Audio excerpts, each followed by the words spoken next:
चुनांचे सबसे छोटी बहन काम पर लग गई। इसने भी गाय को चराया और उसे ऊंची पहाड़ियों पर भरी घास की तरफ ले गए।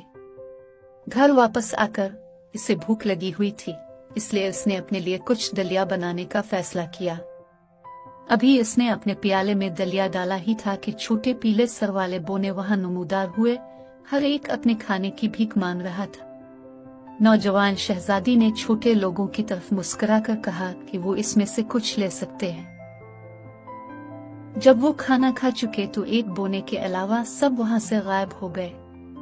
जो बचा था वो एक छोटा पीले सर वाला बोना था, जिसने शहजादी से पूछा कि क्या इसे कोई काम है। शहजादी मीठी मुस्कुराहट से बोली, मेरे छोटे दोस्त, मेरे पास काम तो बहुत है, लेकिन अफसोस में तुम्हें उसकी कीमत अदा नहीं कर सकती। छोटे पीले सर वाले बोने ने कहा, कोई बात नहीं, मैं अदायगी में सिर्फ इतना पूछता हूँ कि आप मुझे मेरा नाम बता दीजिए। शहजादी ने सोचा कि यह यकीनन एक आसान काम होगा। उसने सारी ऊन उस छोटे बोने के हवाले कर दी। एक कहकहा लगाकर छोटा बोना उनकी गठरी के साथ दरवाजे से बाहर गायब हो गया। बाहर अंधेरा छा रहा था और लड़की के मरकजी दरवाजे पर जोरदार दस्तक हुई।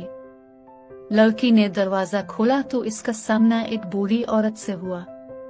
मुदाखलत के लिए मुआफ कीजिएगा जवान मालिकन, बूढ़ी औरत ने कहा, लेकिन मैं रात के लिए रहाइश तलाश कर रही हूँ, तो क्या आप मेरी कुछ मदद कर सकेंगी? लड़की ने कहा, काश मैं कर सकती, लेकिन यह हाल मेरा अपना नहीं है और इसलिए मैं कयाम करने नहीं दे सकती। लेकिन ये ले लीजिए, ये आपके सफर में काम आएगा। इसने बूढ़ी औरत को ब्रेड और पनीर का एक टुकड़ा दिया। इसके साथ ही बूढ़ी औरत वहां से चली गई। जब बूढ़ी औरत देव के महल से कुछ दूर एक गार के पास बैठी अपने कंधों पर अपनी शाल खींच रही थी, तो इसने अंदर से खुशी से गाने की आवाज सुनी, छिरना छिरना छिरना, स्पिन स्पिनर्स स्पिन, पेरीफूल मेरा नाम है। बूढ़ी औरत ने ऊपर देखा तो कोने में शिगाफ से रोशनी चमक रही थी। उसने सुराख में से झांकते हुए देखा कि बहुत से छोटे बोने वहां काम कर रहे हैं। कुछ ऊन धो रहे थे और कुछ इस ऊन से कपड़ा बना रहे थे। बूढ़ी औरत ने सोचा कि यह खबर एक रात कयाम करने के काबिल हो सकती है, इसलिए वो उजलत में वापस पहाड़ी से नीचे देव के हाल की तरफ चल पड़े। इसने बड़ी बेताबी से दरवाजे पर दस्तक दी और जब शहजादी ने इसे खोला तो बूढ़ी औरत ने सब वाकयात को बयान कर डाला जो उसने पेड़ के करीब एक गार में देखे थे। अगली सुबह ठंडी और रोशन थी। जब पीले बालों वाला छोटा बोना उनसे काटा हुआ तमाम कपड़ा लेकर नमूदार हुआ, शहजादी ने इसका शुक्रिया अदा किया और बताया कि इसका नाम पेरीफूल है। यह सुनकर बोना एक कमरे को खूबसूरत और उम्दा कपड़ों के रोज से भरकर चला गया। जब देव घर पहुंचा तो वो बहुत से खूबसूरत कपड़ों के रोज देखकर बहुत खुश हुआ। देव ने सोचा कि अब से वो लड़की के साथ नर्म रवैया इख्तियार करेगा। आखिरकार उसने देव की हिदायत पर अच्छे से अमल जो किया था। अगले दिन देव घर से बाहर निकला तो नौजवान शहजादी ने अपनी दोनों बहनों को मुर्गियों के दरमियान उनके डिब्बे में पाया। फिर उसने अपनी बहनों के साथ मिलकर जवाहरात इकट्ठे किए और टोकरी में भर दिए।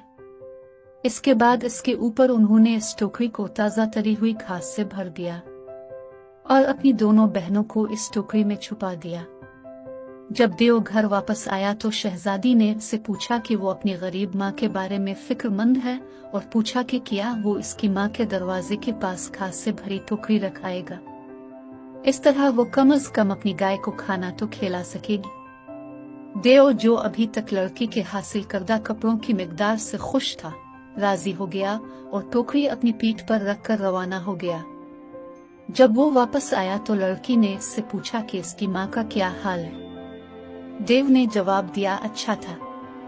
ठीक है, ये अच्छी बात है, लड़की ने कहा।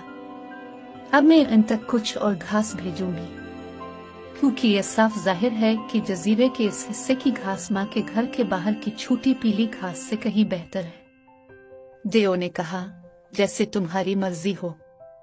लड़की ने कहा कि जब मैं सूरज निकलने पर पहाड़ी पर जाऊंगी तो मैं टोकरी को दरवाजे के पास छोड़ दूंगी। अगले दिन नौजवान शहजादी ने खुद को टोकरी में ताजा घास से छुपा लिया। जब देव अपनी नींद से बेदार हुआ तो उसने टोकरी को दरवाजे के पास खड़ा देखा। वो इस टोकरी को कंधे पर रखकर रवाना हो गया। जब देव मलिका के घर पहुंचा तो उसने पूछा कि घास कहाँ फेंकी जाए। मलिका ने खिड़की के पास एक जगह की तरफ इशारा किया। मलिका और उसकी सबसे बड़ी बेटी ने पानी की एक खासी मिकदार गर्म कर रखी थी। देव की खिड़की के करीब पहुंचने पर उन्होंने देव पर खोलता हुआ पानी फेंक दिया, जिससे वो मौका पर ही हलाक हो गया। सबसे छोटी बहन टोकरी से बाहर आ गई और खुशी खुशी अपनी माँ और दूसरी बहनों के साथ जा मिली। अब इनके पास देव के महल से हासिल करदा काफी जेवरात थे, जिससे वो अपनी बाकी की जिंदगी खुशी से गुजार सकते थे।